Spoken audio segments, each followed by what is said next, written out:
Hablamos de hibridación. Les hizo ruido, no entendían qué era un híbrido, qué era el nivel de divergencia, porque a veces hablamos de una población que divergía y ya producía híbridos. Porque eran híbridos y no eran, habíamos dicho que no eran especies distintas. ¿Cuándo es un híbrido? Básicamente, en términos generales, cuando uno entiende que lo que se pone en contacto se reproduce, tiene cierto nivel de divergencia, podemos pensar en términos de evolución molecular de las primeras clases, alelos alternativos fijados, ¿sí? Una evolución independiente con cierto tiempo que se hizo que las secuencias no sean las mismas, no importa que no sean especies diferentes. Uno ya puede hablar en términos genéticos de híbridos. ¿Okay? Ese evento de hibridación puede tener, ese híbrido puede estar significando, digamos, la superación de la interrupción de una divergencia que pueden ser un par de generaciones, miles de años, millones de años, tendrá más o menos problemas, pero cualquier evento de hibridación, evolutivamente hablando, es interesante, ¿sí? Así que vamos a estar discutiendo un poco qué propone o cuáles son posibles consecuencias de los eventos de hibridación en distintos escenarios. Lo pueden pensar como especies y lo pueden pensar como linajes que venían dirigiendo y vamos a ir viendo qué pasa en cada caso. ¿Sí? Tengo el contacto de dos cosas divergentes y puede que no ocurra nada, ¿sí? Puede que esto se fusione en algo nuevo, distinto a los dos parentales. Puede que en realidad ese contacto haga que una forma desplace la otra y en todo caso quedará algunos resabios de que alguna vez existió otro linaje, como pedacitos introgresados, que es otro concepto que a veces trae ruido. Ahora vamos a hablar mucho de introgresión, espero que esta vez quede más claro. Se puede formar una zona híbrida, y acá vamos a discutir de vuelta, vamos a volver a las zonas híbridas primarias, secundarias que habíamos visto en la clase pasada. Puede que haya una estabilización en lo que se conoce como una introgresión, que fíjense que acá queda como más prolijita que esta, porque ahí vamos a ver que es una introgresión moldeada por procesos selectivos. O puede que directamente tengamos, acá no se nota mucho por el proyector, pero este tiene un color distinto, tengamos de esta conexión una tercera cosa, ¿sí? Estamos hablando de la especiación, vamos a decir, una tercera especie como resultado de la hibridación viva. ¿Okay? Vamos a ir caso por caso. Esta va a pasar rápido. Básicamente se encuentran dos linajes que venían evolucionando en la alopatría. La divergencia fue tan grande que ya hay barreras de aislamiento presigóticas, no hay híbridos, no hay hibridación. ¿Está bien? ¿Perfecto? Ahí se ha completado el proceso de especiación en la alopatría. No hay evento de hibridación. Sería el caso nulo. ¿Sí? Puede pasar que nosotros, biólogos evolutivos ávidos de tener un paper en especiación, vemos que se pusieron en contacto dos linajes, pero ecológicamente uno desplaza al otro, la especie verde, la forma verde se extingue, quizás hubo algo muy momentáneamente, algún evento de hibridación, pero ya desaparece y me queda una especie que desplazó tanto ecológica como demográficamente a la otra. ¿Okay? Nada, eso sería un tema de ecología, no un tema de biología evolutiva de especiación. Muchas veces, lo que nosotros vemos que divergen, que están evolucionando de manera alopátrica, cuando se ponen en contacto, puede pasar, por ejemplo, que los individuos tengan ventajas adaptativas superiores a las poblaciones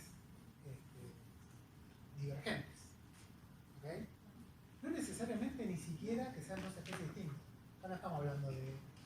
Sino que realmente estas dos poblaciones que venían evolucionando de manera alopátrica, entre otras cosas, por ejemplo, podemos pensar que derivaban, iban perdiendo variabilidad, y eran dos poblaciones, eso pasa un montón. Más ahora, con los desastres que estamos haciendo en el ecosistema, un montón de poblaciones de organismos están cada vez más aislados, bajo proceso de deriva, pierden variabilidad genética, y en realidad los eventos de contacto funcionan en realidad como disparadores de variabilidad. Son individuos que recuperan, digamos, variabilidad genética, son más sanos y terminan siendo, digamos, esa población, una función de las poblaciones que venían siendo. Entonces en este caso tenemos una variabilidad genética en este nuevo linaje, que es la fusión de las dos expoblaciones. ¿Okay?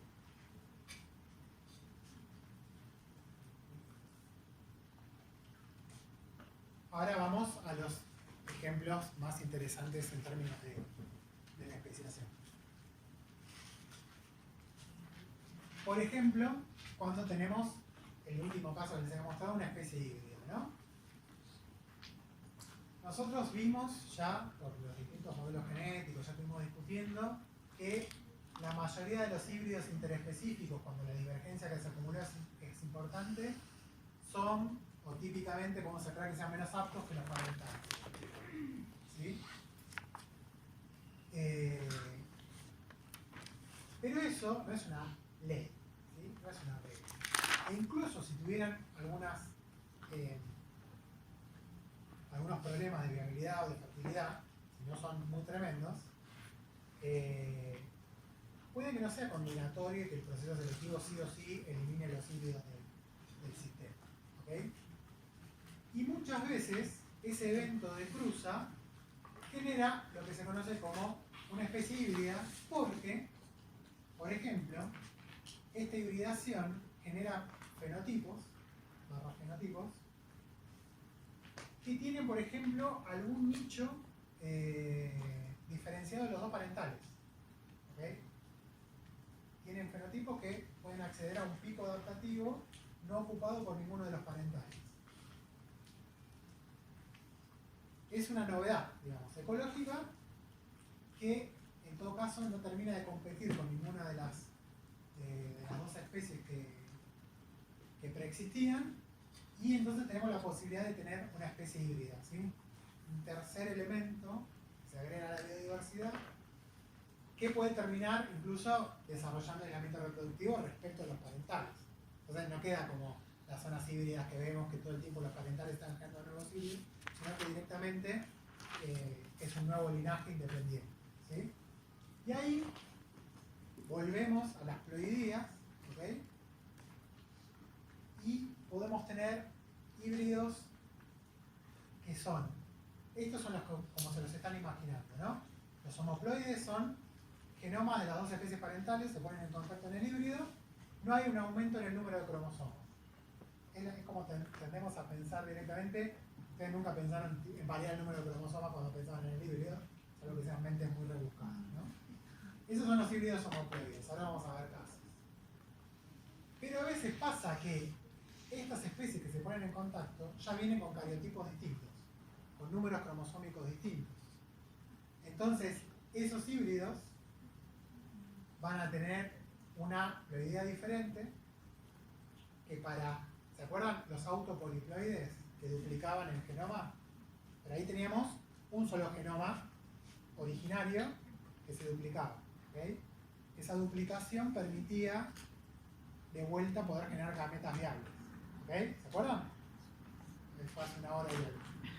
Bueno, en este caso también se termina salvando la genética del híbrido por duplicación. Pero ahora no de un solo genoma, sino que tenemos el aporte de cada una de las especies parentales con distintos números genómicos. Entonces es un poco más complicado, pero termina habiendo en el híbrido un conjunto completo de cromosomas de cada especie parental. ¿Sí?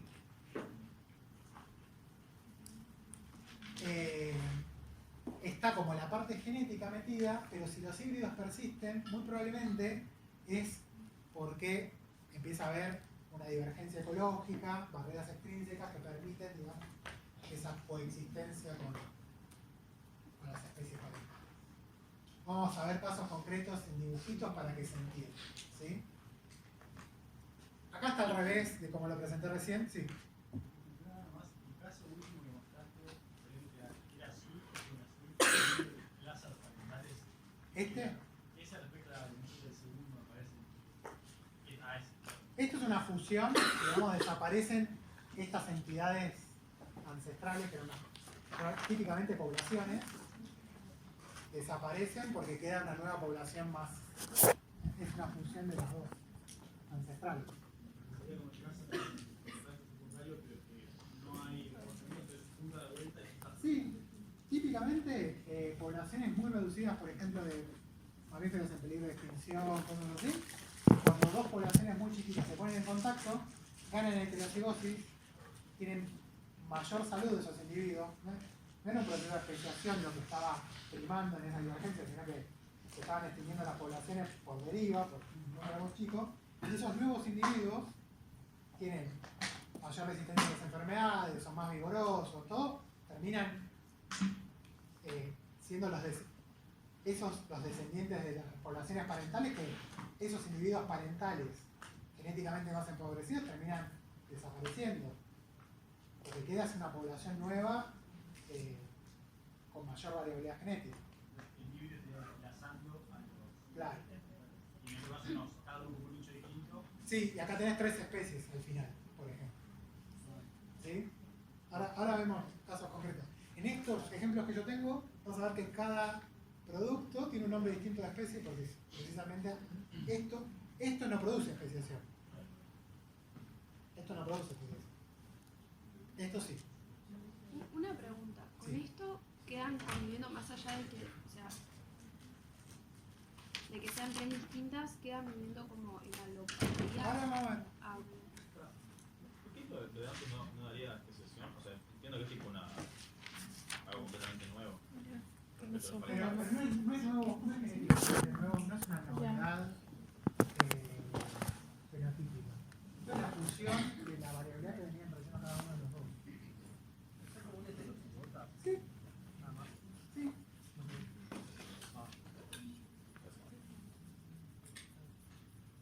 Es un mestizo, digamos, la población es más mestiza que antes. Vamos a ejemplos concretos a ver si se entiende. Un híbrido homoploide, por ejemplo, pasó con los gorriones en Europa. ¿Ok? Tenemos dos especies, el gorrión que tenemos acá, ¿sí? Otra especie de gorrión, mismo número cromosómico, en realidad como ustedes piensan como un híbrido entre dos especies de gorriones, el híbrido F1 tiene un cromosoma de cada una de las especies parentales, ¿ok? No hay problema en el número cromosómico.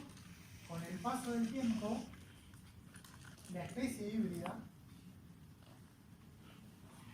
con características distintas a cada una de estas dos, es una especie que existe, de hecho es el gorrión italiano, y que si uno lo ve genéticamente, uno puede rastrear, ven acá los colorcitos, hay recombinación entre estos cromosomas porque son muy compatibles, tenemos distintos números cromosómicos.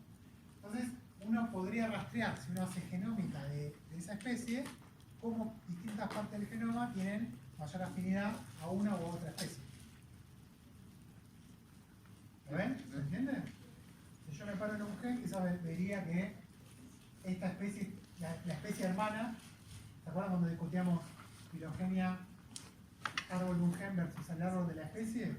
Si nosotros hiciéramos la filogenia, me paro justo en un gen, quizás me dice que la especie hermana de esta es esta. Me paro en otro gen y me dice que es esta.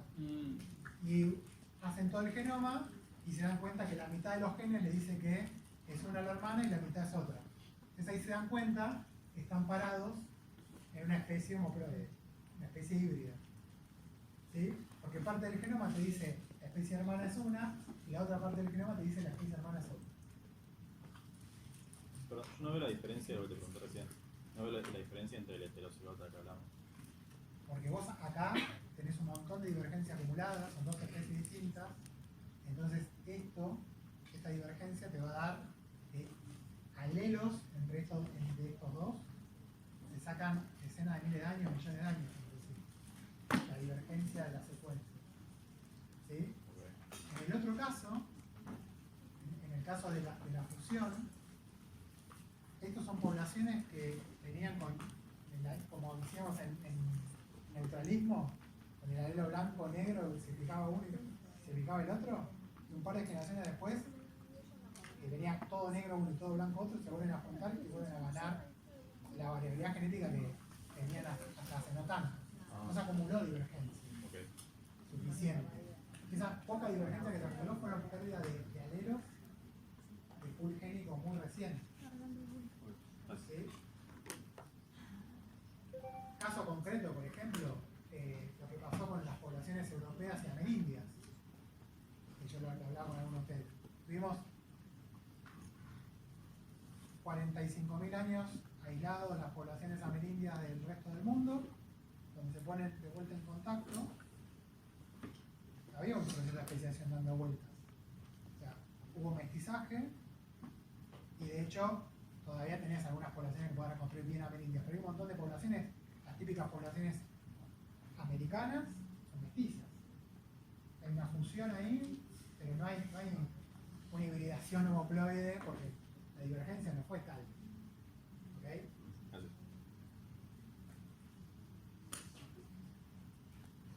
Bien.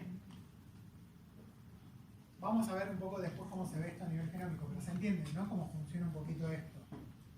Este híbrido tiene una ancestralidad, digamos, el genoma tiene una ancestralidad mixta entre las dos especies que la generaron. ¿Está bien? Y no hubo cambio en el número de cromosomas. En la especiación híbrida, también, pero alopoliploide, fíjense, acá tienen dos especies de Mimulus. ¿Vieron el paper de Mimulus ya? No. Van a ver. Pero fíjense que tienen distintos números de cromosomas, son genomas con distintos números de cromosomas. De vuelta, las alopoliploides, es mucho más fácil verlos en plantas. Ahí tenemos un híbrido que es estéril directamente, tiene la combinación de los dos genomas, y la manera de sobrepasar esto de vuelta pasaba como en la autopoliploidía, ¿no? Necesitamos que haya un evento en donde esto se duplica y tenemos una nueva especie con la sumatoria de los dos genomas de las especies parentales. ¿Okay? Pero acá la homología es interna en cada cromosoma. Entonces no puede pasar esto. Lo más típico es que veamos solo algún pasaje de un genoma al otro en el híbrido, pero en realidad ven que esto está más estructurado. Entonces acá, si hacemos filogenias de vuelta, vamos a tener cromosomas enteros que me dicen que esta especie, la especie hermana es esta, y cromosomas enteros que me dicen que la especie hermana de esta es esta.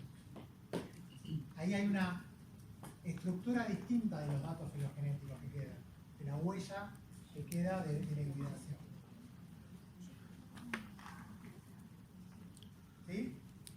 Perdón, en el primer caso, en el caso azul, ¿qué te decían los cromosomas? ¿En qué caso?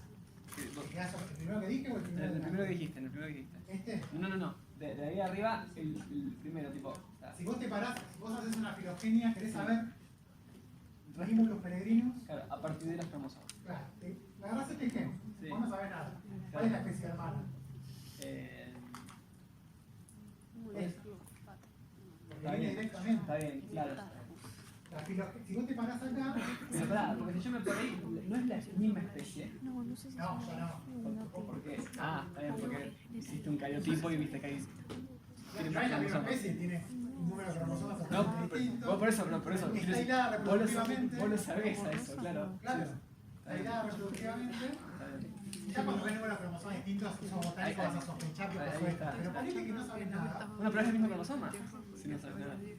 No, pero el tipo no es el genetipo. Está bien, por eso digo, sabes el cariotipo. Te digo, si levantada con gen, esta es como se llama peregrinus, mutatus, Sí.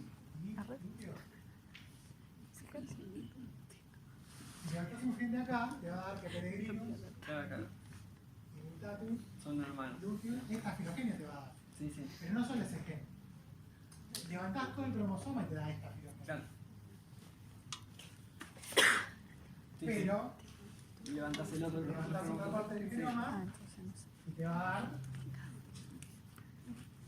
Está re bien alimentado. te va Está a re dar bien así. alimentado. ¿Sí? ¿Y cuál es? O sea, la filogenia puede ser solo una. Se supone. Sí, sí. Ese Bueno, árbol ¿qué no- pasa? no Tenés que sirve. empezar a levantar. Entonces, te va a pasar lo mismo ahí, pero tiene otra pinta eso. Porque ahí está, cuando tenés recombinación, Claro, claro, ya. te vas salteando, entonces te das cuenta, y aparte el número cromosómico es el mismo que las otras especies que estás estudiando. Entonces, esto, ahora vamos a ver un caso concreto de cómo se resuelve esto, pero esto vos decís, bueno, tiene pinta de que es un híbrido homoploide. Pero se resuelve eso, haciendo estudios genómicos de ver qué relación hay con las otras especies que vos sospechás que son las parentales. Perdón, yo tengo una duda, capaz es medio tonta, pero cuando dijiste que la homología, en el caso del aloploide, cuando dijiste que la homología es interna de cada cromosoma, significa que no vas a tener otro par de cosas como que. ¿A qué te refieres? El cromosoma homólogo a este, sí o sí, viene de la misma especie parental. Ah, ok. Acá, este cromosoma tiene el homólogo en la otra especie parental, digamos. Acá. Claro, perfecto. ¿Sí? Y se hace más fácil mirarlo acá. Acá tenés la homología directa dada porque las parentales tenían el mismo número de cromosomas. Acá no. Buenísimo, gracias. Bien, ¿avanzamos? Bueno, de vuelta, para que esto sea algo distinto a azul y verde, necesitamos que haya aislamiento reproductivo de las especies parentales. Como los híbridos en realidad son funciones de genomas divergentes, probablemente tengamos rápidamente el desarrollo de aislamiento de las especies parentales. Sobre todo cuando lo que está cambiando es el número de cromosomas. Pero lo interesante, ya sea alopoliploides o homoploides, los genomas híbridos, volvemos a lo que hablamos antes, en el evento de hibridación, ¿qué dijimos cuando decíamos, hablábamos de los Yankee Unit? Empiezan a haber un montón de interacciones químicas que nunca se habían dado. Es en el organismo híbrido la primera vez que ocurre eso. Y ahora vamos a poder poner más ejemplos y complejizar más la cosa. Esa hibridación, esas relaciones epitáticas nuevas que aparecen, pueden hacer cosas muy locas. Como por ejemplo, desestabilizar transposones. Entonces, hay translocaciones de pedazos de cromosomas de un lado al otro, ¿sí? Este tipo de cositas raras que pasan entre dos genomas distintos, tranquilamente es parte de la desestabilización. ¿Sí? Entonces podemos tener, bueno, eso, o nuevas relaciones entre rutas metabólicas que no se daban antes, interacciones entre genes que antes ni siquiera estaban interactuando, y por lo tanto es como un gran experimento que tiene todo para salir mal, pero cada tanto, después de los tropezones iniciales, y marcha. ¿Sí? Entonces, lo que se dice es que más allá de ese evento inicial de desestabilización, después hay toda unos fenómenos de estabilización genómica, ¿okay? Donde obviamente va a haber procesos selectivos dando vuelta, pero ¿se acuerdan que yo les dije los eventos de hibridación ahora se ven con otros ojos? Porque una de las grandes necesidades de los sistemas adaptativos es que haya variabilidad. Y entonces uno puede pedir la variabilidad del jardín de infantes, es decir, madre naturaleza, dame muchos alelos de los genes. ¿No? Dame 10 alelos para este gen. O le podemos pedir una variabilidad mucho más peligrosa, pero como esta, ¿no? Desestabilizaciones genómicas, transposones que pasan de un lado al otro, genes que se silencian, genes que estaban silenciados y empiezan a expresarse. Y esa es una variabilidad que no se consigue con una mutación puntual dándome un alelo nuevo. ¿Entienden? Entonces puede salir muy mal, pero también los eventos de hibridación son grandes experimentos, que esto sí se parece un poco a lo que pedía Goldschmidt del monstruo esperanzado, ¿sí? de una novedad evolutiva rápida. Entonces, después del evento de hibridación, estos genomas hibridados, estos híbridos, tienen dos tipos de grandes filtros que a veces responden y terminamos teniendo especies distintas, ¿no? Intrínsecos, ¿sí? Desafíos intrínsecos, básicamente todos los problemas que tienen que superarse en la meiosis, en las interacciones génicas, estas transposones y las reestructuraciones que yo les conté, o sea, problemas por haber hibridado genéticamente hablando, y después los ecológicos. O sea, básicamente, ok, sos un individuo viable, ok, tenés cierta fertilidad, fecundidad. ¿Hay un nicho para vos? ¿Hay un lugar en la naturaleza donde vos tenés un fenotipo medianamente apto? ¿O ecológicamente vas a ser un fenotipo que va a estar castigado, entre comillas? Entonces, ahí están los dos tipos de filtros, de vuelta, ¿no? Intrínsecos y extrínsecos. Y ahí va a pasar tiempo, vamos a tener los procesos selectivos dando vuelta, y dependiendo cómo resuelve esto el sistema, ¿no? Qué mutaciones se purgan, qué interacciones se purgan. Cuando estoy hablando de esto, por favor no piensen en un híbrido que se formó y empieza como a temblar y a ponerse fuerte o no, como si fuera Goku, sino esto, ¿no? Individuos que sobrepasan el filtro de la hibridación, son híbridos dando vueltas en el sistema y que empiezan a participar de los procesos selectivos, ¿no? Entonces ahí tenemos, fíjense, ahí tenemos como dos tipos de respuestas de los genomas híbridos. Uno en donde de esto, lo rojo, le da minoría respecto a un gran fondo azul, y ahí decimos que esta porción está introgresada, eso es la introgresión, ¿sí? La porción del genoma de una especie parental en lo que es un gran fondo de la otra especie parental. Si esto queda así, queda bien definido, queda delimitado y queda estable, muy probablemente, por un lado, pasó el filtro meiótico, gamético, genético interno, ¿no? Pero por otro, muchas veces es lo que queda fijado por los procesos selectivos. ¿Por qué? Porque muchas veces esta parte roja en el entorno azul es una ventaja adaptativa. Y esto es una población, un individuo con un genotipo que no es este, ¿sí? Es una especie híbrida en donde la proporción de cuánto aportó cada parental no es 50 y 50, porque después del proceso de estabilización genómica quedaron estabilizados las partes que permiten a esos individuos tener un ecotipo particular, estar adaptados a un ambiente particular. Me quedé pensando por el tema de, por ahí lo estoy pensando mal, ¿no? Pero acá se están formando híbridos y me imagino que no es que es mucha cantidad al principio, ni que, entonces ahí no sería, o sea, no jugaría más lo de deriva mutación. Bueno, en realidad vos acá, el evento de hibridación puede ser súper reducido, de verdad. En ese sentido, al principio la selección natural, quizás hasta, salvo que tengan problemas intrínsecos muy fuertes, la selección natural puede no verlos, pero después tenés ahí, sí o sí, de alguna manera, y dependiendo del caso, tenés ahí un crecimiento poblacional de lo que es Claro. posible. Está bien. Sí.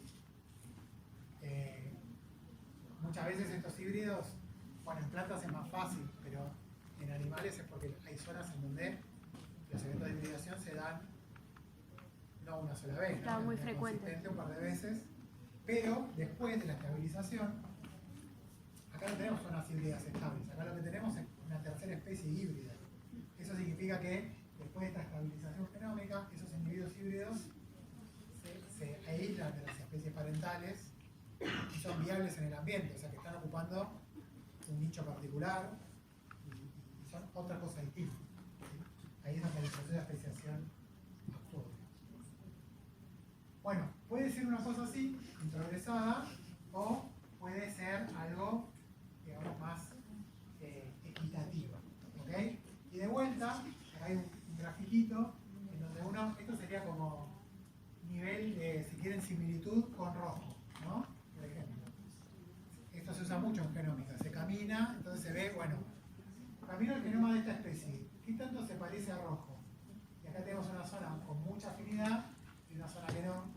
Entonces, y acá ven que es distinto el patrón. Entonces, esto es un poco lo que hablamos antes de ver, bueno, dónde está la afinidad filogenética con las especies que yo sospecho que pueden estar funcionando como parental.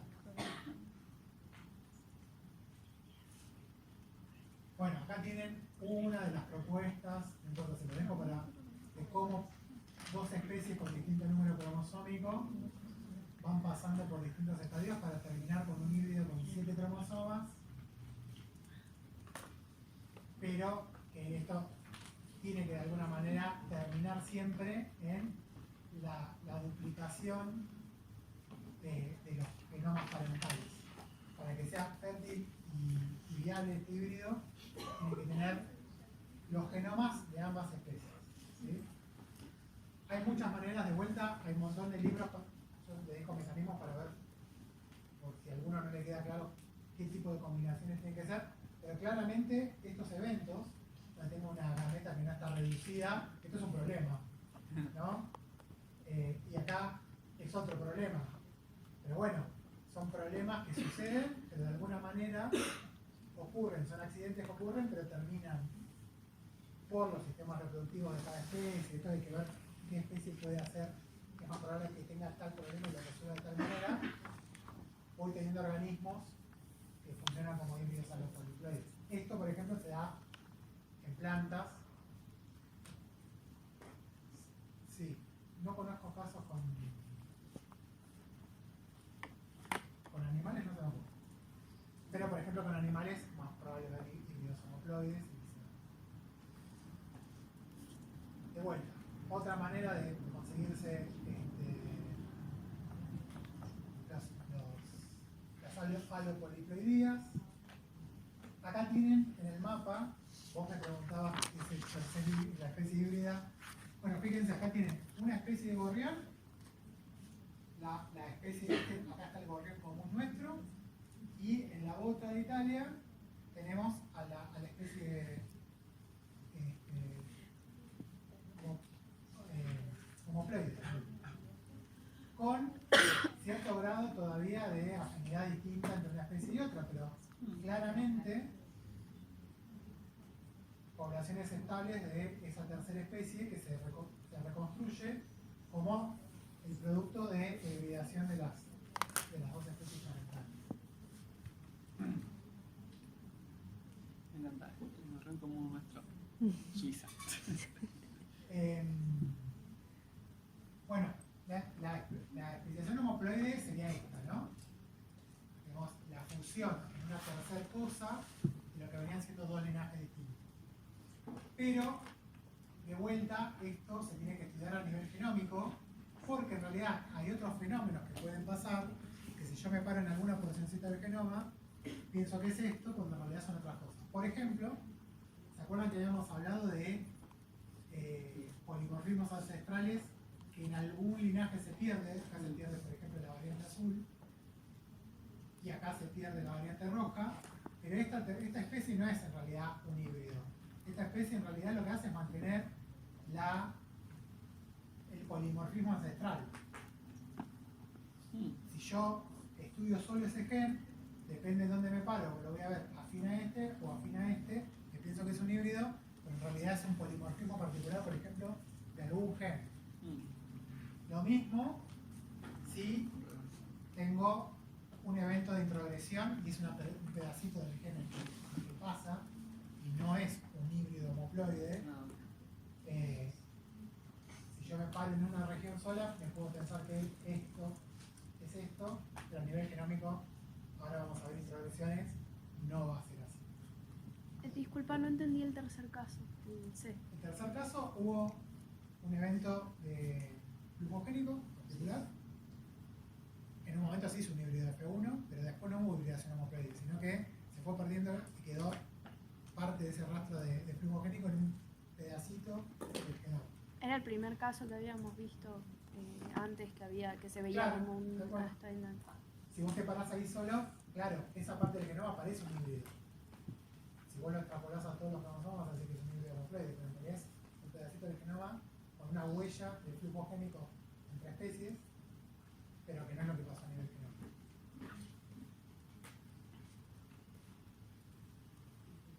Bien. Te das cuenta cuando caminas el genoma. Claro. Bien. El favorito de todos ustedes, las zonas híbridas, las habíamos visto en el modelo alopátrico, las habíamos visto en el modelo parapátrico. En el alopátrico ¿se acuerdan que hablamos de contacto secundario? O sea, una zona híbrida de contacto secundario. También esto lo hablamos, si los híbridos tienen menor fitness, reforzamiento. ¿Sí? En el modelo parapátrico, ¿se acuerdan que dijimos que la zona es primaria? O sea, que en realidad esa extensión de la especie y estar en una zona de tensión de cambio clinal hace que ahí se genere una zona híbrida, pero que no es un contacto secundario. Eso siempre estuvo ahí y por lo tanto es una zona primaria. Si los híbridos presentan menor fitness, entonces la zona híbrida además es una zona de tensión y tenemos la posibilidad de que haya especiación en parapatía. ¿Okay? O sea que en algún punto terminen desapareciendo esa zona híbrida primaria y tengamos dos especies. Eso lo hablábamos, ¿se acuerdan? ¿No? Encontré el grafitito que tenía en la cabeza cuando les quería explicar. Acá tenemos una zona híbrida, primaria o secundaria, en donde hay diferencias de fitness. ¿Sí? Zona híbrida primaria, ¿de qué modelo es? Parapátrico. ¿Sí? Caminamos la extensión de donde está la especie y dependiendo, acá tenemos la frecuencia de alelos, ¿no? ¿Qué pasa con estos alelos que no pasa con este alelo?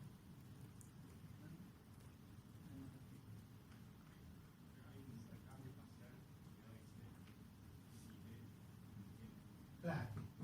¿Y cuál es la diferencia? ¿Por qué pasa? ¿Por qué algunos se comportan de una manera y otros de otra?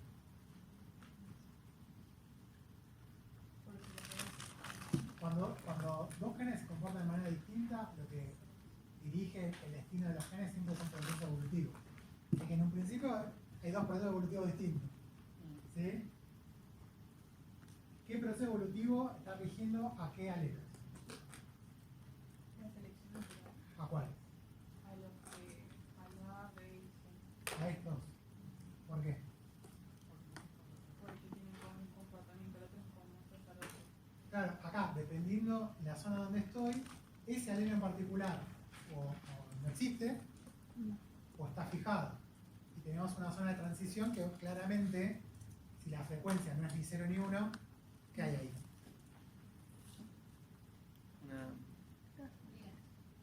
Sí, pero además ¿qué hay? Si el alelo no está fijado. Una presión a favor del... Más fácil. Híbrido. Un polimorfismo. O sea, tengo más de un alelo dando vuelta. ¿Sí? Era fácil, era... Bueno. Acá está fijado el otro alelo, no hay un polimorfismo. Y acá está fijado ese alelo, no hay un polimorfismo. Mientras no sea ni 0 ni 1, en toda esta zona tengo polimorfismo. Pero si camino rápidamente, me cambia la frecuencia del alelo que estoy estudiando, ¿lo ven? Entonces es un polimorfismo bastante fijo, o sea, no está variando de manera aleatoria. ¿Quién está viendo eso y quién me está controlando cuánto hay de cada alelo en cada parte de la zona? ¿Qué proceso? La selección natural. ¿Sí? Típicamente, esto es la solución de más de un modelo de selección. ¿Sí? Acá claramente está siendo seleccionado a favor, acá está siendo seleccionado en contra, Y hay una zona en donde están los dos modelos al mismo tiempo, en una cinchada que claramente tiene, esto es geografía, ¿no? Entonces, esto claramente tiene un basamento geográfico. Ese basamento geográfico, la selección, es porque hay algo en el ambiente. Eso en el ambiente que va cambiando y hace que este alelo o sea seleccionado en contra o sea seleccionado a favor, es la clina. ¿Sí? Es de lo que sea que está cambiando el ambiente, claramente no es el código postal. Los alelos no saben en qué código postal existe. Pero quizás sí son alelos que tienen que ver con la termotolerancia o con la concentración de oxígeno y estoy subiendo una montaña. O lo que sea, ¿se entiende? Y estos alelos son los alelos de las adaptaciones, de las demandas ecológicas de la población en cada lugar. Por eso responden al ambiente. ¿Por qué, Nacho? Algunos antes y otros después. Y yo les digo, pregúntenle a la clase de evolución que ya está en capacidad de pensar algo. ¿Cómo? En términos concretos, o sea, esa respuesta es algo general que sí. Pero, ¿qué significa? Porque hay variación de genes, ¿no? Porque no todos al mismo tiempo. Cosas que se les ocurra, ¿eh? No es por tipo la introgresión, tipo que tan visto por la Esto es distintos niveles de introgresión, ¿de acuerdo?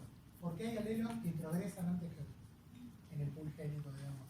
¿Selección? Es tan general que tengo que contestar que sí, Claro. porque están bajo selección, me habíamos dicho, pero ¿por qué son distintos? Por el fitness de cada uno de los... Bien, y en términos concretos ecológicos, ¿qué puede estar pasando? Sí.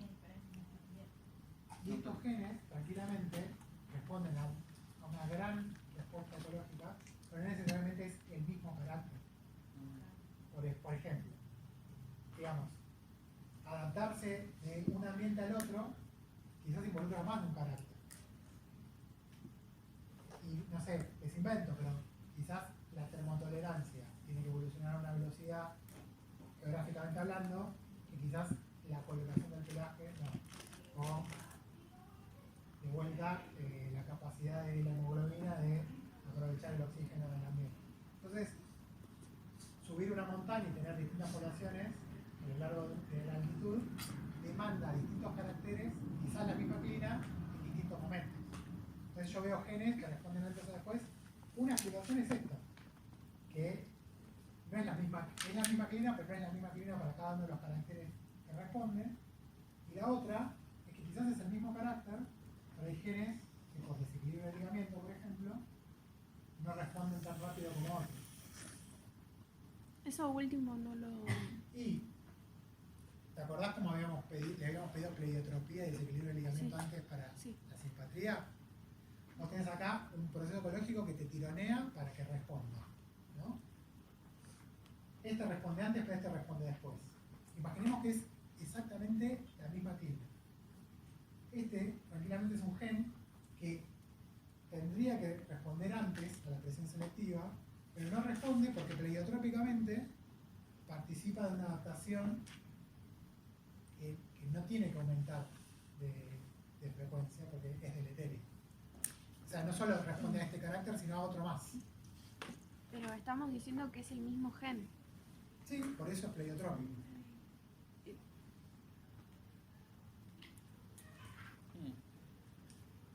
Vuelvo al ejemplo concreto de subir una montaña. ¿Sí? Sí. Que escala el cambio térmico. Sí. Y vos podés responder con metabolismo basal y crear más calor y coloración del pelaje, por ejemplo. Las dos adaptaciones hacen a que vos tengas mayor tolerancia al frío, que va a aumentar con la altitud. Ahora, tranquilamente, el metabolismo basal te puede responder antes, pero cambiar el pelaje también te perdés mimetismo. Sí. Entonces, no vas a cambiar tan rápidamente el pelaje hasta que las condiciones ecológicas te permitan cambiar el pelaje en una distancia geográfica donde ya no están los predadores que te veías. Entiendo el caso, pero es como que no lo estoy pudiendo juntar con las curvas, como que no entiendo cómo se ve eso ahí. Esto es posición geográfica, o si querés altitud. Estos genes de metabolismo, a medida que se empieza rápido rápidamente a cambiar la temperatura, cambian de frecuencia, pero todavía tenés el gen del pelaje que va a responder después, fijado, porque está timoneado por otra presión selectiva. Ah, pero entonces no estás diciendo que para A, B y C sean el mismo ¿Mismo qué? gen y son distintos No, alelos. no, Ah. cada uno es un gen distinto, pero Ah, tiene el ahí mismo está. carácter. Entendí que estabas diciendo que era el mismo Los gen. caracteres adaptativos, Ah, está pero eso es más general. Cualquier carácter fenotípico, Está bien, ahí está. muy raro que sea solo un gen el que lo Por eso no entendía el ejemplo, está Ahí bien. está. Cuando dijiste el mismo gen, entonces No, te estaba estamos refiriendo hablando a dos Como la fen- arquitectura genética de cualquier carácter es compleja, algunos genes pueden responder, otros genes Ya están entendí. tironeados por Pensé que hereditariedad. estabas hablando de eso, está bien, está bien. Ahí va. Gracias. Bien, y este alelo Deriva. está derivando. Y se enteró toda esta problemática de estos inventos que tuvimos que decir de ecológico. ¿Sí? Este alelo, para este alelo, esta población, todos los demos que cambiamos acá, son la misma población, está derivando. ¿Sí? Entonces, de vuelta, este patrón clinal, ¿para qué parte del genoma lo vamos a ver? ¿El de deriva? ¿Cuál? ¿O cuál? El patrón clinal, todo el A, B y C. Ah, No hay, acá no hay algo como para pensar. Acá tenemos, si quieren pensar, ¿Puede ser la pregunta también? tenemos el extremo A y B de la clínica. ¿Sí? Esto es geografía. ¿Sí? ¿Está bien?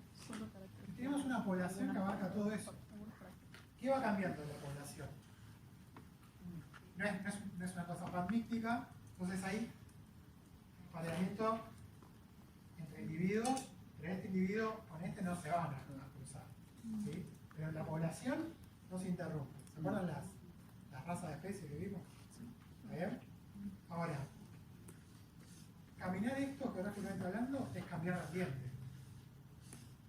Y entonces tenemos esas situaciones sí. clinales, ¿sí? Pero no es cambiar de ambiente así, sino que en realidad hay una zona que queremos especial.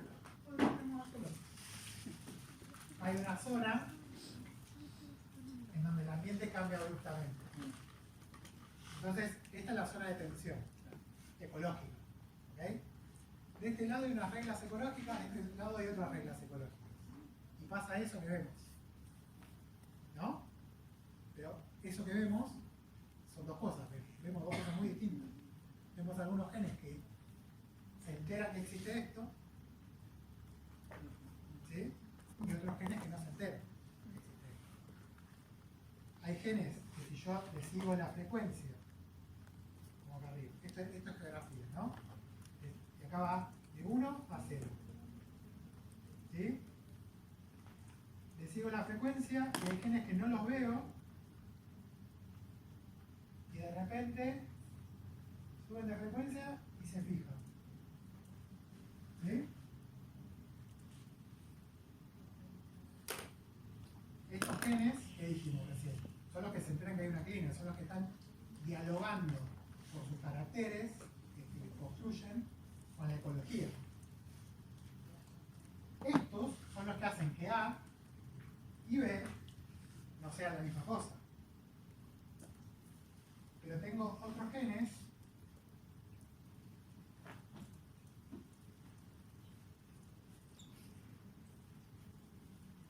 que esto no existe.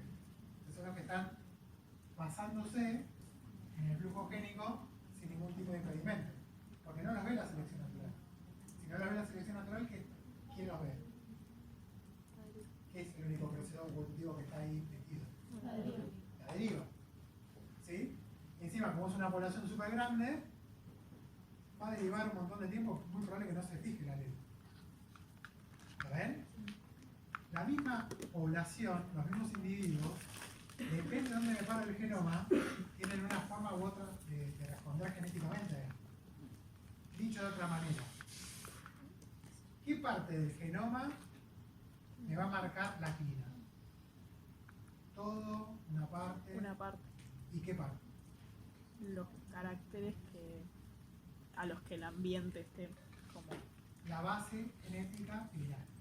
La base genética de la adaptación a las diferencias de un lado y del otro del ambiente. ¿Entiende? Entonces, imagínense esto. Yo agarro el genoma, agarro individuos de la zona de A, ¿no? Y agarro individuos de la zona de B. Y los secuencio todos. Y me hago. ¿Cuál le gusta la referencia? ¿A? Me hago. Esto es el genoma.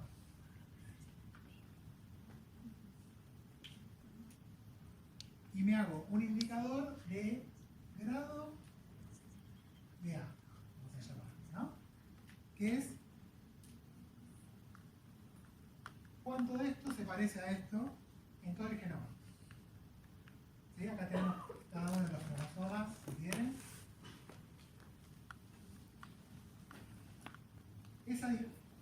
Puedo pensarlo como distancias genéticas entre los individuos A y B en cada partecita. ¿Cómo piensan que va a dar?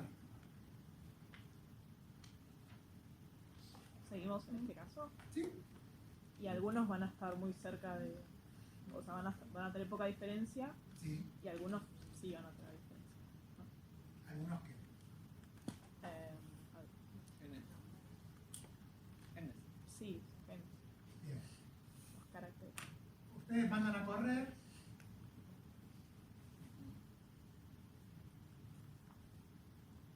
Y les devuelven esto. ¿Qué me pueden decir? Los picos están relacionados con los genes que tienen que ver con los cambios ambientales. Sí. Que serían estos genes que se sacan de una manera que se están fijando De un lado y del otro. Son los que tienen divergencia en las puntas. ¿Sí? Me dan esto. Ustedes son ratas de laboratorio. No saben lo que es el pasto. Pero llega esto y mandan a sus amigas y amigas ecólogas a chequear, porque ustedes pueden agarrar y plantear y decir, acá hay un gen que tiene que ver con el metabolismo de basal, la temperatura interna de no sé qué, melanina, el pelaje, y ahí ven si esa divergencia en los genes que tienen la misma función les condice con lo que ustedes piensan que es las diferencias ecológicas de las zonas de elección. ¿Lo ven? Así se resuelve o se empieza a ver, sin ir al campo ni saber modelo parapátrico, si uno tiene la posibilidad de que haya parapatría, por ejemplo. No entiendo muy bien lo del FI, o sea, ¿qué está indicando? ¿Esto? Sí. Ustedes me dijeron que pongo como el grado de parecido a de Ah, pero digo, cuando o sea, sube, Hay dice diferencia. al revés. claro, Tenés razón. Distancia, diferencia con A. Está. Al revés. Bueno. Está bien. Diferencia, porque estos son los picos de mayor divergencia entre este extremo y el otro de la distribución. ¿Entienden? ¿Puedo hacer una pregunta más? Ese gráfico del primero, o sea, ese puede ser un mismo, son genes digamos, que determinan un solo carácter, Sí. o también podría ser varios genes que determinan caracteres diferentes. Que responden a la misma presión económica. Los picos son las cosas Todavía estamos en el primer gráfico. Esto es la parapatría. diferentes. ¿Se entiende por qué se comportan distintos? Las distintas partes del genoma. Todas estas partes no se sacan diferencia precisamente porque son alelos neutros que no tienen nada que ver con la clínica. ¿Bien?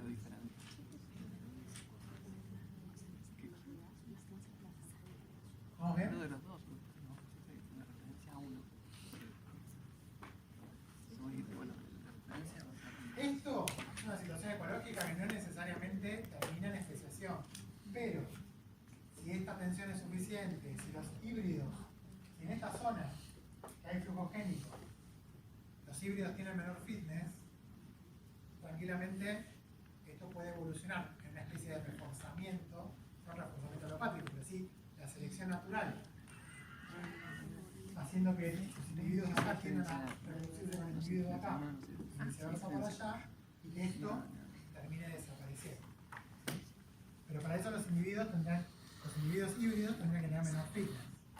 Porque si no tienen diferencia de fitness, esto es una población que responde sin problema y no hay una tensión. ¿Sí? simplemente hay fenotipos intermedios en la mitad. ¿Bien? Zona híbrida, pero secundaria. ¿Cuándo teníamos una zona híbrida secundaria? Por alopatría. Por alopatría se ponían en contacto. Tenemos los genes que responden a, que venían, ahora sí, venían de estar fijados en las distintas poblaciones alopátricas por razones diferentes, y cuando se ponen en contacto, claramente, acá no tiene nada que ver la ecología en el lugar necesariamente, solamente son individuos que venían como cigotas para una cosa, como cigotas para otra. En la zona híbrida, los híbridos son intermedios, ¿sí? Por eso también se superponen todas. En realidad, lo que está marcando acá es la zona en donde los individuos son híbridos. Y con esto vamos a ver si dominan. ¿Y por qué no tenemos esto así y tenemos esto así para los neutros?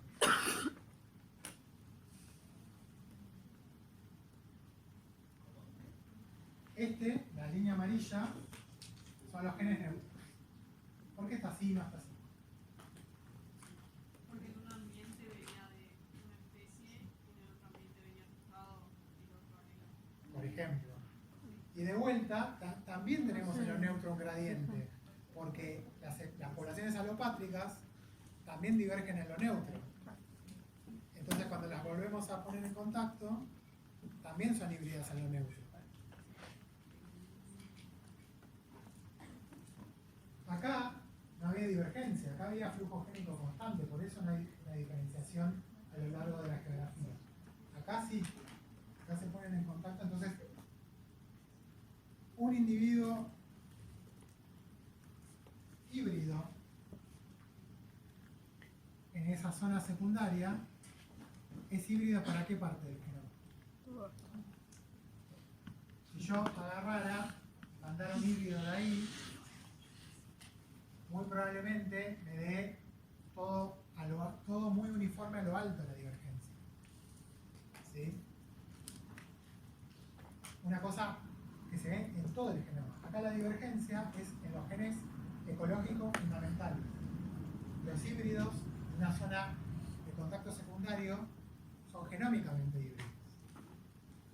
Entonces también ustedes no van al campo, odian el campo, no saben lo que es el pasto, pero sus amigos les traen, los hippies ecólogos, le traen un híbrido y ustedes le pueden decir, che, no tiene pinta, como vos me decís, de especiación parapátrica. Eso me parece que es una zona híbrida de contacto secundario.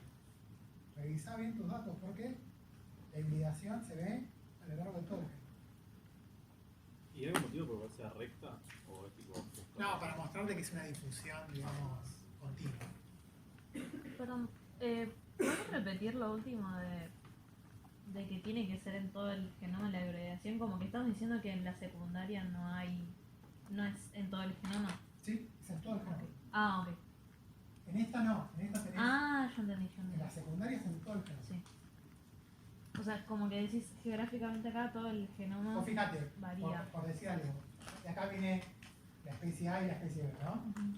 La especie A y B tienen todo lo adaptativo fijados contrario, pero también tienen lo neutro, cosas fijadas alternativas. Entonces, el híbrido confluye de manera intermedia todo lo neutro y todo lo adaptativo. Ok. Acá, en la zona primaria, los híbridos son solo híbridos en lo ecológico, en lo selectivo. Sí. Ok, entiendo. O sea, me costó, pero... Cuesta, pero por lo menos se van a acordar que lo hablamos cuando lo estén estudiando. Bien, falta poquito. Híbrida, introgresión. ¿Sí? Estos son variantes, pero no menores. Es una cosa muy interesante. Los híbridos son interfértiles con uno o con ambos parentales y de esta manera porciones del genoma de una especie introgresan en el genoma de la otra. ¿Sí? Acá lo que se va a terminar estabilizando como híbrido no es una cosa donde colaboran, digamos, las dos parentales por igual. Este paper acaba de salir, 17 de abril, ustedes estaban cursando y salió este laburo, es famoso, muy probablemente las generaciones que sigan, si yo tengo algo que ver con esta materia, lo van a ver en los TPs. Básicamente tenemos, bueno, ya el título lo dice todo, ¿no? Ay, la perezosa. Especiación híbrida llevada por introgresión en muchos locus de caracteres ecológicos. ¿Les suena la cosa que estamos hablando? Unas mariposas, un conjunto de especies de mariposas en el Amazonas, en los Andes, del norte y centro de Sudamérica. Tenemos una especie, esta Elevatus, que es una especie híbrida, ¿no? Nos acabamos de enterar, los autores sacaron este paper en Nature, y básicamente les muestro como cosas que son bastante complejos los análisis. Me pregunté mucho si a esta hora de un viernes íbamos a poder discutir esto. Voy a tratar de masticárselo, pero básicamente, por ejemplo, lo que se ponen a ver es intraespecies, intrapoblaciones o entre poblaciones de distintas especies. Esto es el nivel de migrantes que hay, ¿no? Para empezar. Entonces, se fijan que hay algunas combinaciones que no tienen básicamente flujo génico entre sí, sobre todo entre especies, y estas son dentro de las especies, estas dos, azul y rojo, migración dentro de las especies, y ven que allá es alto los valores, así en términos generales, ¿no? Y esta es el flujo génico entre dos especies, la que se supone que es híbrida y otra más. Entonces, básicamente los autores dicen, no es cero, acá hay migrantes reproduciéndose de una manera bastante importante, el flujo génico. Y reconstruyen, acá tienen, ¿dónde está? Bueno, esta es la especie híbrida, ¿sí? Acá tienen una población de una especie, una población de otra especie. Estas dos son la misma especie, dos poblaciones distintas. Reconstruyen la filogenia, pero considerando, este es el tamaño efectivo en miles de individuos, y las tasas de flujo génico entre ellas. ¿Se entiende? O sea, tienen, esta especie es monofilética y está con flujo génico entre las poblaciones, pero también tienen flujo génico con esta especie, ¿ok? O sea que en realidad no tenemos una divergencia completa y hay flujo génico entre incluso distintas especies. Eso es lo que necesito que se queden ahora como datos. Y en esta especie híbrida se ponen a ver, ¿me suena los minutitos? Se ponen a ver con, no sé si ven en genética de FST. Bueno, básicamente es un parámetro que dice cuánta divergencia genética hay entre poblaciones, ¿sí? Y acá lo que están comparando es entre poblaciones simpáticas de la especie híbrida, que se proponen como híbridas, y una de las especies parentales, una de las dos posibles parentales. Y esto es divergencia genética. La mayoría del genoma, ¿presenta o no presenta divergencia? No. ¿Cómo es? ¿Sí? ¿Eso lo ven? Sí. O sea que la especie esta híbrida, en la mayoría del genoma, no presenta divergencia con el genoma de una de las dos especies parentales. Pero tiene estas que se llaman islas genómicas, tienen picos de divergencia. ¿Ven? Y estos colores marcan estos caracteres que básicamente son todos caracteres o ecológicos o de aislamiento reproductivo. A ver si coinciden en el resumen que les voy a hacer. Esta especie híbrida, si uno ve el genoma, parecería ser un gran porcentaje una especie parental con picos de divergencia de esa especie parental justo en caracteres muy particulares. Dicen o a la adaptación ecológica o a la selección sexual.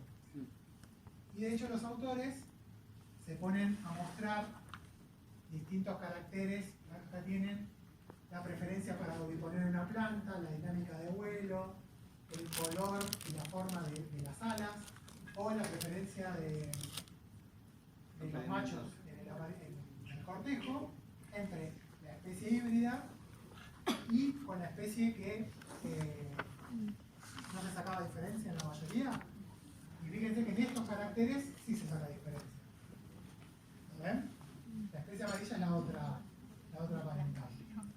Entonces, fíjense lo que les queda resumiendo genómicamente hablando esto. Esta es la especie híbrida, que es un 99% estas poblaciones de la otra especie. 99%.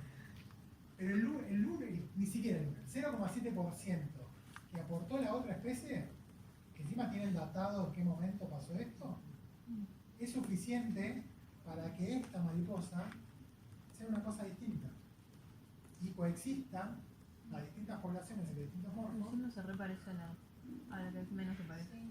con- O sea, con físicamente, la físicamente se ve como a la que menos se parece genéticamente. Bueno, esto es hermoso porque lo que están mostrando es que con muy poquito de diferenciación y en un contexto de flujo génico constante, puede haber algo como una hibridez, como una especie híbrida incluso en ese contexto. ¿Sí? Esta Heliconius elevatus es una especie híbrida en simpatría con ambas especies parentales. Ha persistido como un linaje en evolución independiente al menos 180.000 años, a pesar del flujo génico continuo con una de las parentales que le homogeniza por ese flujo génico continuo el 99% del flujo. El 1% restante introgresó del otro progenitor y está disperso por todo el genoma en islas que son las que divergen con la especie parental. Y estas islas contienen rasgos que están bajo selección deductiva, que incluyen el patrón de color, la forma de las alas, la preferencia de la planta huésped, las feromonas sexuales, la elección de pareja. O sea, el paper es súper denso en ese sentido. Sí. Es como que cuando se produjo primera hibridación era como 50-50, después por muchos flujos juntados. Claro, genéticamente hablando, lo primero tuvo que haber sido así. Ahora, el flujo génico constante es con una parental. Por eso lo que queda de la otra está introgresado. Es una porción chiquita, tan chiquita que es menos del 1%. Pero filtrada por la selección natural, de tal manera que esta especie híbrida no se fusiona con la que tiene flujo génico. Porque ese 1% es suficiente para anclarla en un tipo adaptativo distinto, ocupando otro nicho, teniendo una reproducción aislada de la parental que está todo el tiempo aportando flujo génico.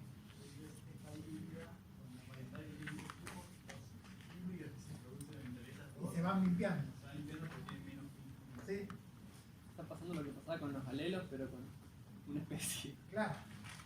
Los genes que progresan son siempre los que producen algún mecanismo de aislamiento productivo. Y adaptación ecológica. Sí. Una pregunta. Acá, o sea, entiendo que el estudio fue como muy exhaustivo, pero lo que está diferenciando con que haya, o sea, de darse cuenta que no es lo que habíamos visto como invasión de una especie a la otra, es el hecho de que sean estos caracteres con estas ventajas adaptativas. Esta tercera especie es una cosa distinta. No es una invasión porque esta tercera especie, por más que genéticamente sea el 99% una, ustedes mismos dijeron, se parece más a la otra. Claro, pero a nivel observación, ¿qué es lo que determina? Porque, claro, nosotros estamos viendo que, pero es un 99%, o sea, ¿cómo se dan cuenta que no fue que es como un poquitito de la otra que quedó? Porque precisamente ese 1% se la pasan vendiéndote que son caracteres. Ah, es por eso, está bien, Claro. que es por las No es características. al azar. Perfecto. Son Sí. islas genómicas mantenidas. O sea, si esto fuera un proceso estocástico de deriva o un flujo génico sin selección, esto uniformiza todo. Claro. Porque hay lugares donde la divergencia, esto significa que la divergencia es enorme con la especie que todo el tiempo está aportando genes.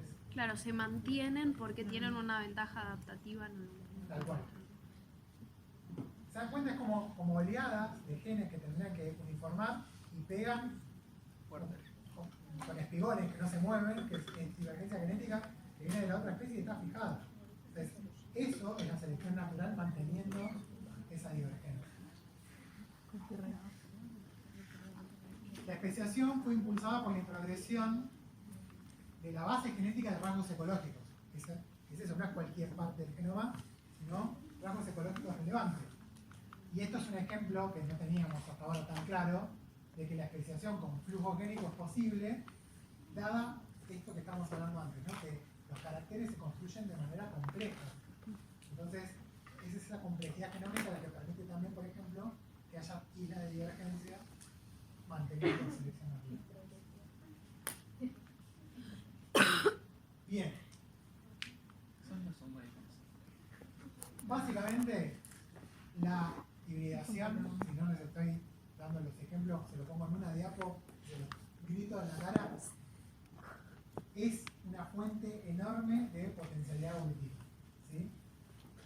Ya sea que introduce un poquito, porque tenemos especiación homoploide así 50 y 50, tenemos novedades, y lo que tiene es que estamos consiguiendo, piénsenlo en términos de vuelta de la variabilidad, ¿no? Lo que yo les decía antes, no estamos consiguiendo alguna variabilidad por mutaciones puntuales. Los eventos de hibridación son poblaciones que de repente tienen mucha variabilidad disponible, como que ganan tiempo evolutivo.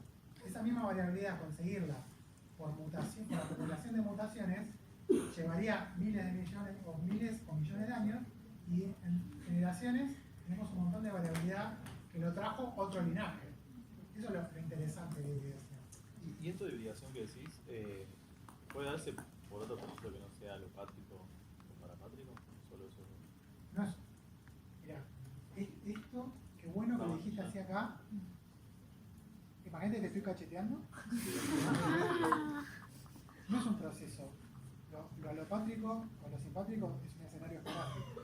Sí. Y los procesos son los evolutivos, vida, evolución, evolución. Sí. ¿Qué proceso? No, pero no decía como proceso evolutivo, decía como proceso, tipo proceso.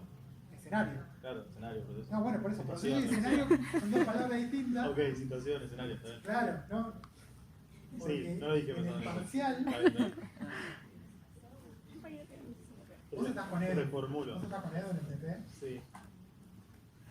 Créeme que elegiste al hermano correcto para decir esto. Tiene un zapato en la cabeza.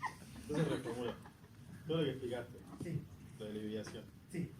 solo sean escenarios Y alopátricos o parapátricos. dado que el híbrido lo tenés que generar por una cópula, Sí. tenés que estar ahí, simpatría. Claro. Claro. Lo que pasa es que la situación de generar el híbrido es en simpatría. En un modelo alopátrico, el modelo alopátrico, en ese modelo alopátrico arranca la alopatría y después tenés el contacto secundario. El modelo de explicación es alopátrico.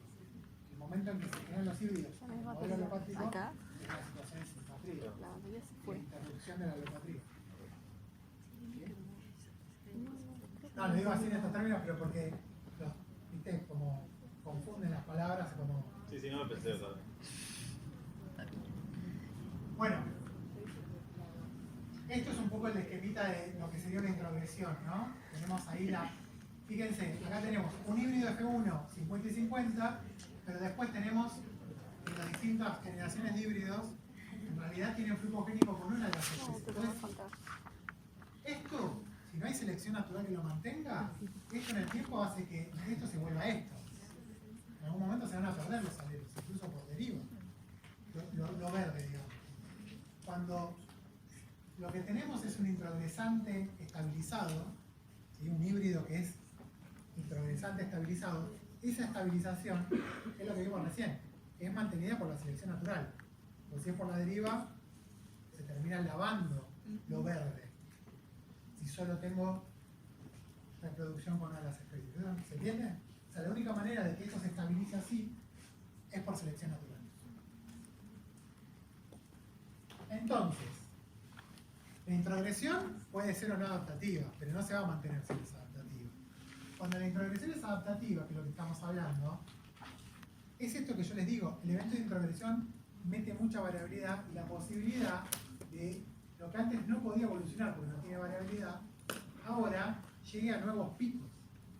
¿Sí? Por eso las especies híbridas pueden llegar a lugares que las parentales no tenían el potencial evolutivo.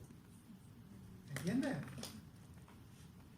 las parentales o una de las parentales, ¿no? Pero digamos, es una población que de repente tiene mucha variabilidad y por lo tanto en el espacio fenotípico, fíjense que se corre mucho. Esto puede ser una catástrofe, pero muchas veces me acerca a un nuevo pico adaptativo que antes no estaba. Y les voy a dar unos ejemplos muy preciosos. Acá tienen 3 especies de plantitas en el sur de Estados Unidos. Esta es híbrida entre estas dos, introgresante, y existe en el ecotono entre lo que sería el pantano de agua dulce y los bayú, que son como canales en donde son más salobres. En una tenemos una especie, en otra tenemos otra, y esta tercera especie que puede habitar en el ecotono es porque tiene introgresado los genes de tolerancia a la salinidad de una de las especies en un contexto más que nada de la otra especie. Pero tengo cosas mucho más difíciles. Coyotes, lobos, perros, saben la diferencia, ¿no? Más o menos. No existe. Cuando llegó el europeo a América, una de las cosas que pasó con los cánidos fue que se retrocedieron hacia otras zonas menos urbanizadas, porque si hay una parte que tiene mucha película hecha de invasión extraterrestre, pero también ciudades, es esta zona de Estados Unidos. ¿Sí? Pero desde los años 40 se empezó a ver que las poblaciones de coyotes, que se habían retrocedido desde la colonización europea, empezaron a avanzar de vuelta hacia el este. ¿Sí? Y también se empezaron a ver algunas cosas medias raras en esos coyotes. Si leen en inglés, más o menos que ya se la están escondiendo. Lo interesante es que empezaron a ver cosas que le dicen coy wolf o wolfyote, o depende de... Pero claramente son cánidos que el norteamericano promedio le hace ruido llamarlo coyote o llamarlo lobo, comportamientos raros, aullidos extraños, y no eran ni chupacabra. ¿Y qué pasó? Se hicieron estudios genómicos y las poblaciones que están acá dando vueltas, que momentáneamente voy a decir coyote, en realidad son poblaciones que no son enteramente coyotes, sino que son un cánido, si quieren, producto de la introducción adaptativa, no solo con lobos, como se pensaba, sino también con perros domésticos. El genoma de estos bichos, como verán, es una hibridación bastante interesante. ¿Por qué es una introducción adaptativa? Porque las poblaciones más urbanas de estos coyotes tienen filtrados los genes de tamaño corporal de los lobos, o sea, son coyotes más grandes que un coyote común. La pesadilla del... Pero tienen filtrados, introgresados en el genoma coyote, genes de perro doméstico. ¿Cuáles? Imagina. Los ¿La de la ceja? sí. Sociales. No me consta eso, pero hay otros. Cuenta para allá porque no digo que Los que están asociados a que estén acostumbrados al humano y por eso se están acercando a la ciudad. los genes que hacen que comportamentalmente toleren la presencia de los humanos, ya que los van a buscar, no le hacen carita, pero sí los toleran, porque los lobos de la zona más profunda de Canadá no se van con los humanos salvo que tengan hambre y vayan a ver, pero si no, se alejan. Y algunos genes que tienen que ver con el tipo de alimentación que pueden aprovechar. Ustedes saben, pero por ejemplo los perros domésticos tienen unas copias de amilasa disparadas comparadas con los lobos, entre otras cosas por todos los años de domesticación y que le damos cualquier porquería. Entonces, en el pool génico coyote, en esta zona se introgresaron genes de lobo y genes de perro doméstico. Algo que me hace un poco de ruido igual es el tema bancarse el ser humano, es algo que estamos de lado con los genes, no es algo más fundamental como digamos Pero el comportamiento tiene una base, parte del comportamiento tiene una base genética. algo así que, o sea, no, eso es lo que más me sorprende. No, no, creo que es algo que se pueda cruzar y que tenga, Sí. tenga características. De hecho, perdón, ser lo domésticas. hicimos con los perros. O sea, tenemos razas más agresivas y menos agresivas y los otros genes. Tenemos razas de perros que hay que registrarlos bien, porque es un problema, los dos. Tenemos perros muy tremendos con carácter, que menos mal que no tienen un cuerpo que los acompaña. Wow, malísimos. Y después tenemos perros que son más buenos y eso está codificado genéticamente. Entonces, esta introgresión es adaptativa y estos nuevos coyotes, digo, como nuevo producto evolutivo, pudo ampliar la dieta y está dominando ambientes dominados por humanos. Y yo ya no sé si decir que es un coyote o qué, pero claramente es un producto evolutivo nuevo, adaptándose a un ambiente muy nuevo que es lo que propone el humano como ambiente urbano. ¿Sí? Es súper interesante, porque este mestizaje no fue un mestizaje como uno mezcla colores de acuarela, sino que en realidad, bajo el lienzo coyote, que es un cánido muy generalista, la selección natural fue dejando aquellos genes de los eventos de hibridación que terminaron teniendo una ventaja adaptativa en el nuevo ambiente. ¿Cuánto le hubiera llevado el coyote solo, sin hibridar, llegar a esta situación? No sabemos, pero seguro que estos eventos de hibridación tienen oportunidades de variabilidad mucho más rápidas.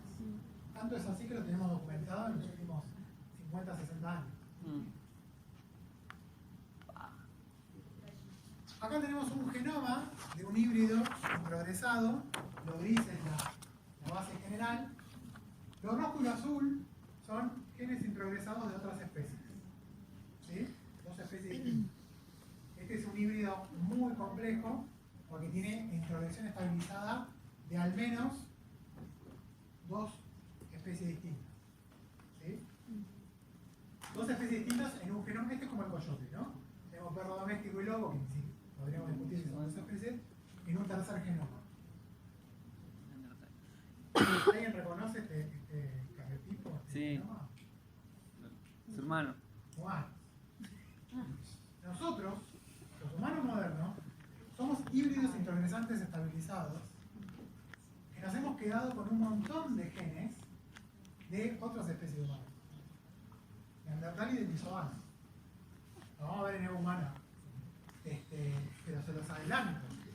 Nosotros como especie somos una especie híbrida, introgresada, estabilizada en esos genes. Un montón de estos genes están ahí y están fijados porque nos dieron ventaja frente a enfermedades, a nuevos ambientes, a nueva alimentación y realmente fueron parte de la explicación de por qué en tan poco tiempo, evolutivamente hablando, pudimos dispersar y ocupar nichos tan distintos. ¿Sí?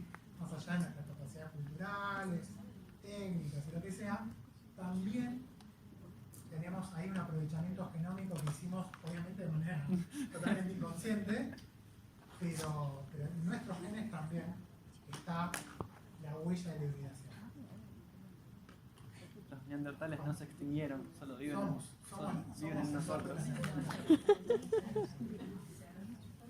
Bien, y por último, otro gran evento de fusión de linajes, ahora ya a un nivel tremendo, recordarles que ustedes como eucariotas también le deben su naturaleza eucariota a grandes eventos de fusión, ya ahora no hibridaciones así, o por lo menos si empezaron así, ahora quedaron fijadas en niveles jerárquicos de la vida mucho más grandes, que son los eventos de simbiogénesis, ¿sí?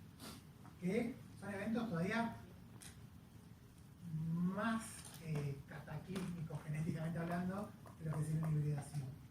Porque lo que tenemos acá es la consolidación de lo que son eventos de endosimbiosis, o sea, fusión directamente ya no de genomas, sino de organismos enteros. ¿No? Todos saben la teoría endosimbiótica del origen de la célula eucariota. Básicamente, por lo menos tenemos dos grandes eventos en donde un procariota, una arquea y una bacteria aeróbica se fusionan hace más o menos 2.200 millones de años en lo que sería una célula eucariota con mitocondrias, y parte de ese linaje, no contento con ese éxito evolutivo fundamental, se fusiona con una cianobacteria para incorporar la capacidad de fotosíntesis Creando el organismo y perfecto. ir hacia el linaje de los eucariotas autótrofos. Este evento, no sé, si quieren lo discutimos porque me parece muy fundamental de la historia de la vida en la Tierra. Entre otras cosas, se considera que si no era por estos eventos, por ejemplo, no podría existir la vida multicelular.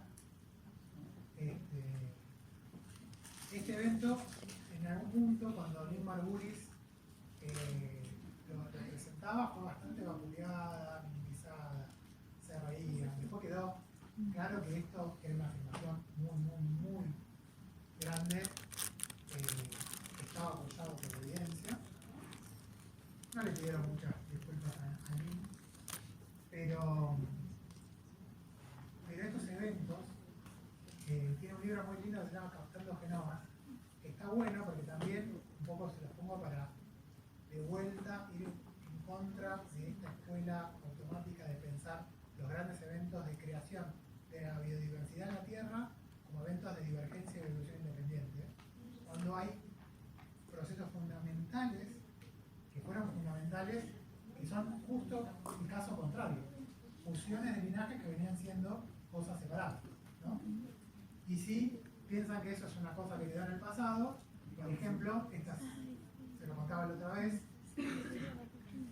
nos enteramos que hubo otro evento de citogénesis que ya no pasó hace miles de millones de años, sino hace solo 100 millones de años, ya estaban los dinosaurios ahí dando vueltas, y una alga marina incorporaba otra bacteria que esta fija nitrógeno, entonces vendría a ser una nueva organela ahora. ¿Se entiende, no? Porque la simbiogénesis y la fusión, porque esto venía a ser dos linajes distintos, de organismos distintos, que su destino evolutivo pasa a ser uno solo, en la medida que se conforman un solo organismo.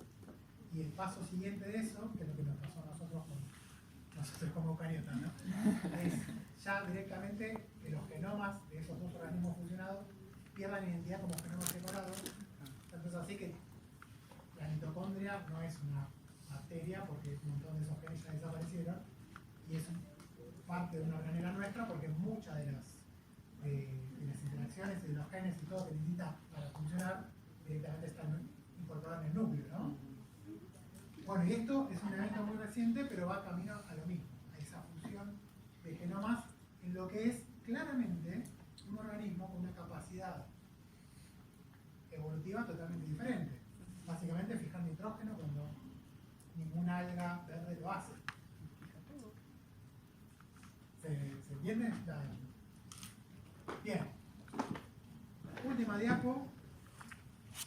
Yo sé que fue un paseo arduo, pero los voy a llevar a la primera diapo, así que les di de especiación, que es,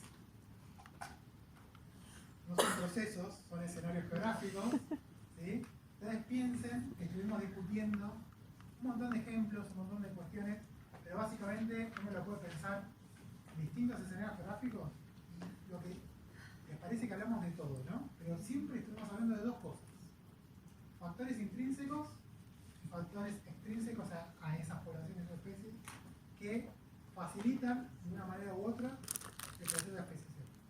¿Ok? ¿Qué proceso evolutivo va a ser más o menos importante, cómo va a trabajar? Es lo que tienen que ustedes incorporar un poco, ¿sí? Cualquier flujo génico homogeniza.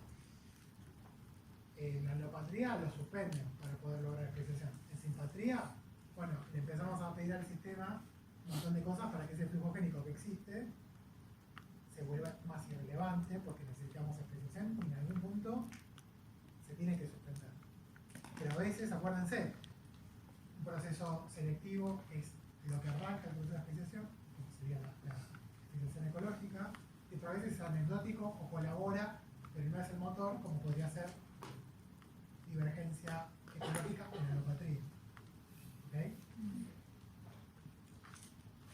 Y de vuelta, si tenemos que generar las mutaciones en el seno de las poblaciones, la variabilidad, perdón, en el seno de las mutaciones, en el seno de las poblaciones por mutación, es muy tarde. O podemos incorporar variabilidad por un evento de hibridación y progresión. Claramente la rapidez del proceso, o si es la selección natural o es la deriva la que me está guiando en la sucesión, que va a variar, por ejemplo, la velocidad de ese proceso. Cuánto tiempo espero para hasta ver un resultado. ¿Qué caracteres están siendo afectados?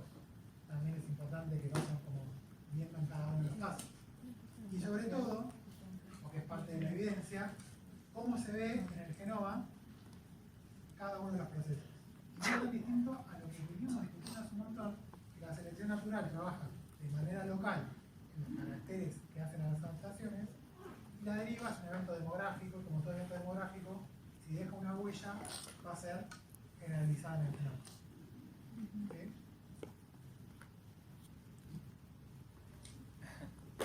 Bien, siempre tranquilos, están llenos de preguntas. Tenemos hasta el parcial un montón de tiempo para seguir discutiendo estas cosas. Me paso, si no, me pueden escribir. Y si no, tengo una clase de humana con ustedes. Ahí podemos tomar. Porque ya les adelanto, la evolución humana, se lo voy a presentar.